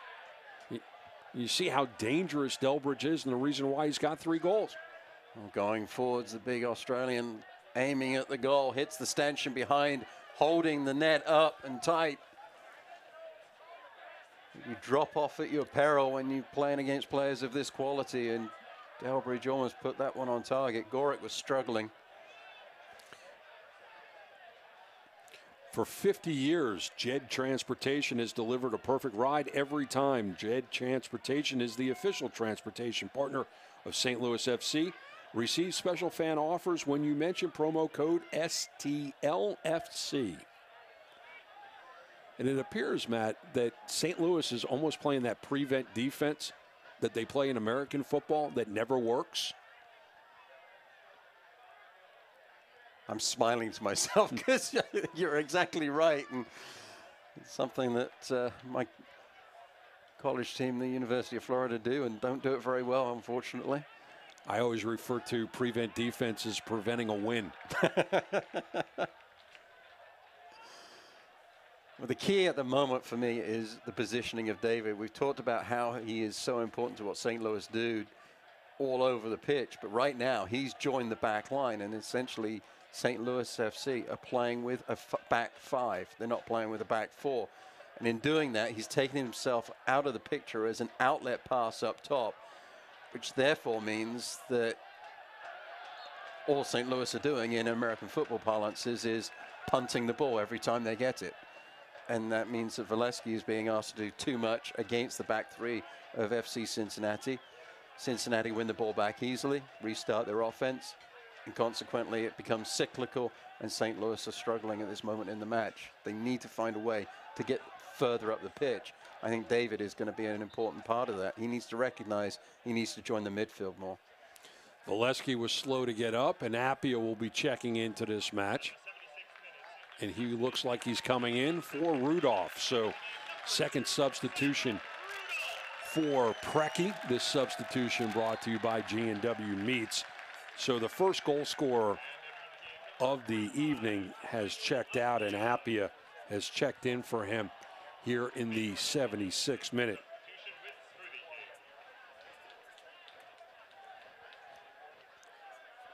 So some fresh legs for St. Louis. And he already goes on the attack, puts a little pressure on Delbridge. It's going to be interesting where he fits in, because his initial positioning was he was joining Molesky up top. Molesky, pass was behind him. If it was in the right place, he would have been able to go one-on-one with Hildebrandt, another injured player down and holding the back of his calf.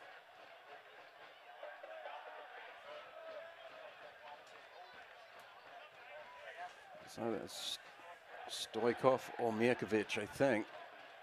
Looked like Stoikov. Stoikov looked like he was just clipped by Bone as he passed that ball forwards to Appiah.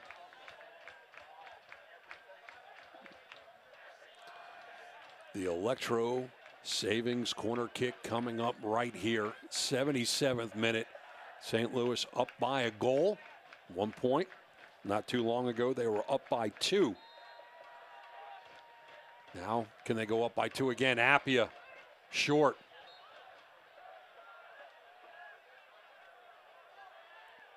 Not very effective on that corner. Well, we'll give him the excuse that he just came off the bench and was cold, but that really was a very poor set piece. He just put it straight out of bounds from the corner. Not what your teammates want to have happen.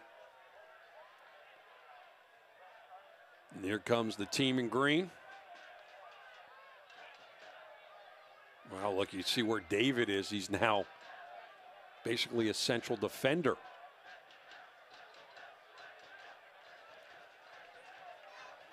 Stoikov. A lot of white shirts around him. He has to go backwards. Appiah loses the handle. DeVitt for Walker. Walker sending it down. GB can't control it, and David will send it out. You a little surprised to see David now playing all the way on the other side of the pitch for St. Louis? I am, but I'm trying to figure out what Precky's done tactically, because Appiah's come in and slotted up alongside Molesky. Stoikov tees up from distance, goes wide. Shot was about 25 out, but off the mark. Didn't really have any passing options in front of him, so the shot was a good choice.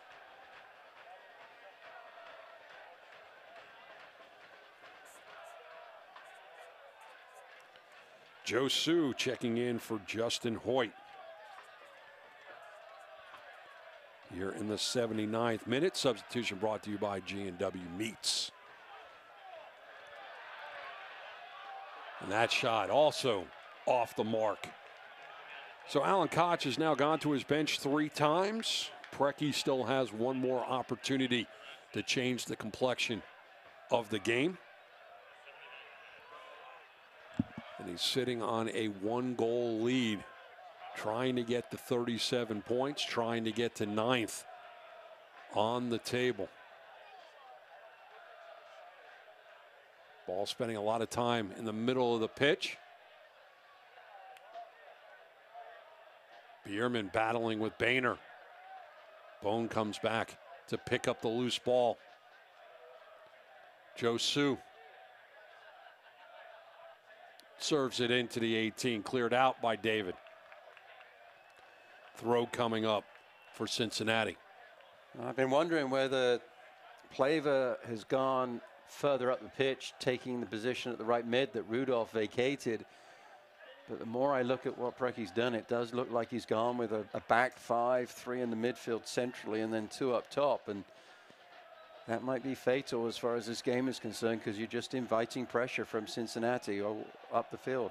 Bone just outside the 18, back heel pass. McLaughlin loses the handle.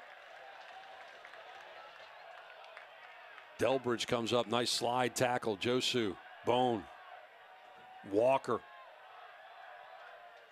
into the 18, looking for GB. GB puts his head on it. Koenig finds the back of the net. The referee's called a foul, waving the goal off. As GB went up for the ball, it looked like he collided with Cochran. Cochran is holding his head, and the referee stopped play, calling a foul on GB and negates the ball going into the back of the net from Koenig. Take another look. Walker plays the ball in. And you see immediately Cochran holding his chin, or his cheek, I should say. I didn't see the contact from GB. Certainly there was a melee of players. The ball fell kindly for Koenig. He made no mistake. Almost looked like the goalkeeper, though, heard the whistle and gave up on the play as the ball went in the back of the net. GB was just really feeling the pressure. 2 green jerseys around him. It looked like he was clean when he touched the ball and got it over to Koenig, but whistle stops play. Could be a huge moment. 9 minutes left to go in the game. Will it fire FC Cincinnati up so they go on to get the tying goal, or will it have the same effect on St. Louis and they're able to play smarter defensively? Josu with the throw. Bone sends it down the pitch. Koenig gets the shove from Tony Walls, and that is a cynical foul. No reason to do that, and he'll be booked for it. Yeah, I mean, shoulder to shoulder you can get away with, but as soon as that arm comes up, that wasn't even a chicken wing. That was a full-fledged eagle in flight. Yeah, and I thought the referee was actually going to go to his pocket on that. He was just reaching for the Barbasol. He's a little bit lucky, his Walls, that he didn't go into the referee's book for that. Just pushes Koenig off of the ball. You see the shoulder to shoulder. He was in perfect position. A little nudge, and he would have been fine. Could have just rode him off of the play, but instead gave him the shove. Walker, nice angle. Running forward was number 22, Austin Berry, but he just couldn't get there. But they'll do it from the other side.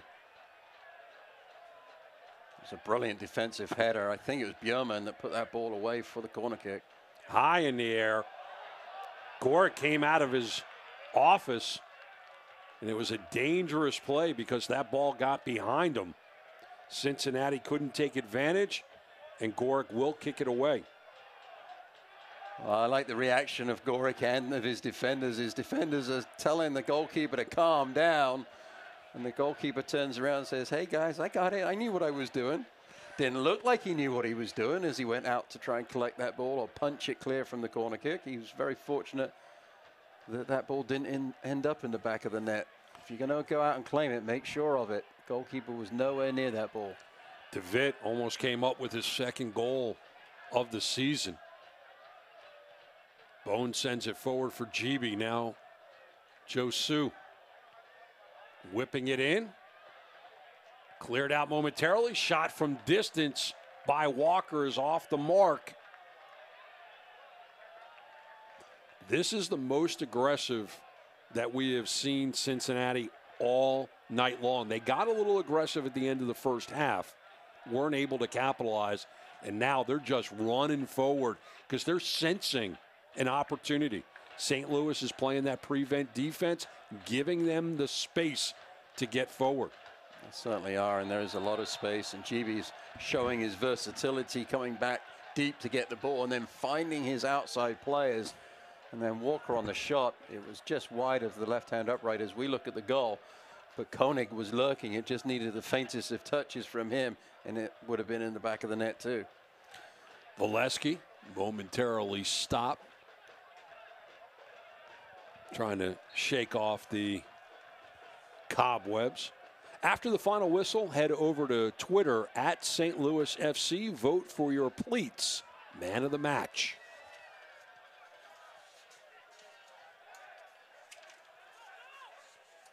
And if I was to ask you, Matt, we'll get to that in a second. GB trying to dance out of trouble with Walls. The advantage will go to Cincinnati, and Walls has to be careful because that's the second time right in front of the referee he sent a Cincinnati player to the turf. you start talking about it too, and that's an easy way to get into the book. Especially the unsportsmanlike conduct of kicking the ball away as well, as Cincinnati are trying to set up for the free kick. I'm surprised the referee couldn't have seen it. Otherwise, he certainly would have put the walls in the book. Perfect angle to take a look at this right foot into the box. Headed out. McLaughlin got his head on it. Appia now feeling some pressure from Barry. Barry trying to come back on it. Appia does dance out of trouble before the whistle. So the question I was going to ask you before I was so rudely interrupted by the play. How dare they? How dare they do that? If you take a look at Cincinnati, you take a look at St. Louis, and you have to pick a man of the match. Obviously, there's 2 goals. You can look at Seth Rudolph. You can look at Molesky. Who would you give it to? I would actually go to Stoikov, the center midfielder player, because he's been all over the pitch. At the end of the first half, he had that great defensive effort, tracking back and taking away an opportunity that McLaughlin had created for himself. And he worked so hard in and around the pitch.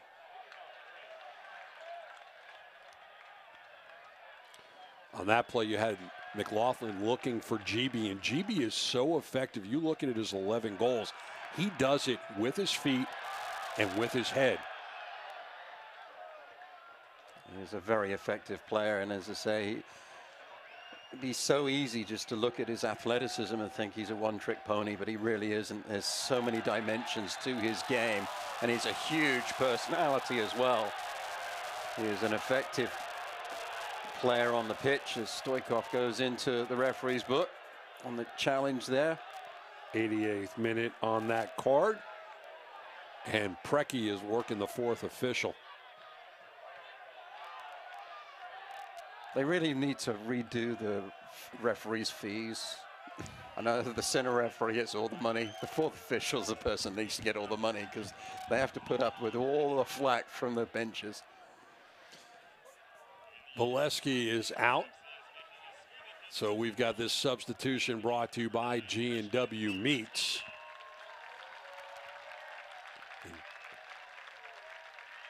Alvarez will check in. Alvarez for Molesky. They're in the 88th minute. And what's interesting is Preki has now made his final substitution. He's taken out both of his goal scorers. I think Molesky and Rudolph both were a little fatigued, and he needed the fresh legs. The problem that Preki has, he has a plethora of what are listed as midfielders on his squad. He only has 4 forwards listed. So with Alvarez coming in and Appia coming in, they are both listed as midfielders on the roster, and that begs the question, is Preki going more defensive, trying to plug up the midfield more, or are they just going to be asked to do the role up top? And it looks like Alvarez is going to take the role of Molesky as the lone forward in this lineup that Preki has going at the moment. Just about a minute left of regulation time. And with all the stoppages that we've had, the substitutions, the goals, injuries, you got to figure 3 to 5 minutes of added time, which could give Cincinnati plenty of time to earn themselves a point in this match, which would be an unbelievable result for them, given the fact that for the most part, they have been dominated by St. Louis. It would be great for FC Cincinnati if they are able to get the tying goal. I'm going to split the difference. You said 3 to 5. I'll go with the obligatory 4 minutes that we see. So we'll take a look at that in a moment. Josu, the ball from Bone, left foot into the box. Gorick now will take his time in gathering this one up and sending it forward. Well read by the goalkeeper, stepping into the path of the cross. Nobody from Cincinnati running to the near post. Made it a little bit easier for Gorick to collect that ball. And now that we've gotten to 90 minutes, we have 4 minutes of added time for your viewing pleasure. Well done. Well done, partner. You made it easy for me. You gave me the range. 3 to 5. All right. Technically, I was correct. I said 3-5. I just didn't go out on a limb like you did. Not much of a limb to really go on considering the stoppage that we've had. Sent forward. Cincinnati is going to keep knocking on the door. McLaughlin trying to find some space. He finds it. What a save! Gorick saved what may be the match. What an individual effort by McLaughlin, and he was matched by the effort by Gorick. Corner coming up. Wow. If that isn't the save of the week, whatever beats it's going to have to be something really special. Fantastic effort from the goalkeeper moving to his left.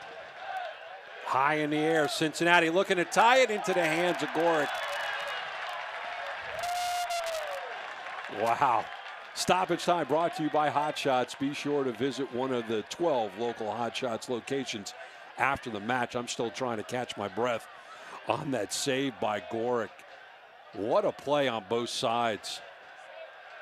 Well, McLaughlin just dropped his shoulder, a little shimmy shake, created a shooting angle that was almost non-existent, bent the ball beautifully in, and the save of the goalkeeper, quick feet to his left, full out stretch, right hand tipping it around the post, but Cochran was there, right behind the hand of the goalkeeper. I think he probably would have headed it out too. Either way, it was fantastic play from St. Louis and from McLaughlin of Cincinnati. All right, Gorick will kick this one away, and he'll take his time to do it.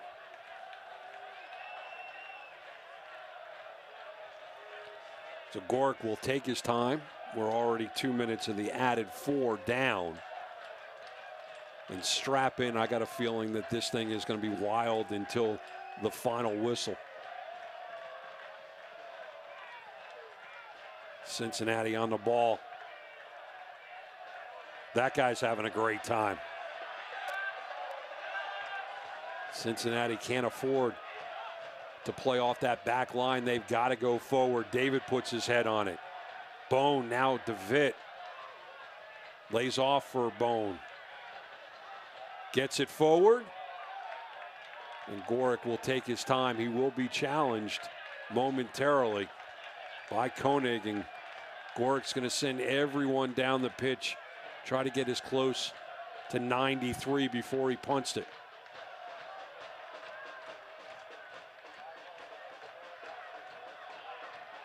Josu better hurry. He's got less than a minute to tie this game. Sends it well forward past GB. McLaughlin puts his head on it. It's just wide.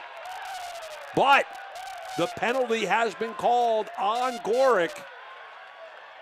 McLaughlin slow to get up. But in the final seconds of this match, Gorick is going to be on the line trying to save this win. I told you it was going to be wild to the end.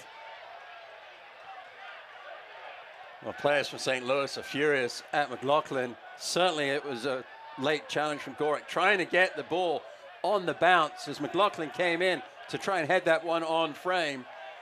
Ball was flicked forward beautifully, and the goalkeeper tried to pull out of the challenge, misread the bounce.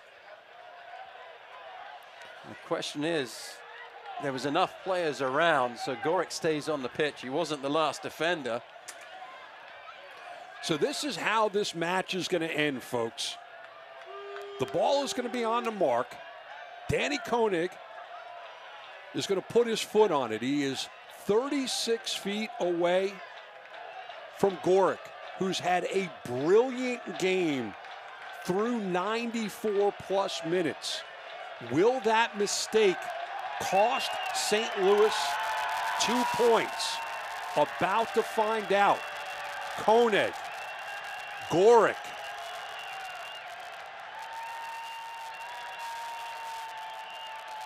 Maybe even the playoffs on the line. He guessed the right way, but Koenig finds the back of the net. 2-2. Wow. The crowd don't like it. The boos ring out. They didn't like the decision from the referee. Koenig, his experience, puts the ball straight down the middle of the goal, just as Molesky did on St. Louis's penalty kick. The goalkeeper chose to dive to his left. And we're all tied up. How will this cost St. Louis? Crazy. Told you it was going to be a wild finish, and it will be. Question of the day is, once Appia puts his foot on it, will the whistle be blown? Will that do it for the match? You got to figure it will. It has to be. I mean, there was only 15 seconds left on the watch as the foul was called for the penalty kick. Preki is furious. Wouldn't be surprised if he's going to be sent. I was going to say, I thought he might have been ejected from the game. He has been. That means that he won't be able to be on the sideline, if I'm understanding the rules right. Absolutely. So he will miss the next game. And what will this mean for St. Louis's playoff opportunities? They have just dropped 2 points. They would have been at 37 and in 9th place, and now they're going to drop 2 points, stay at go from 34 to 35, and their coach will miss the next game. What a finish.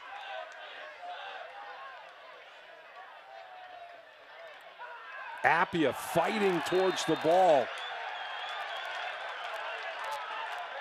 And Josu is furious.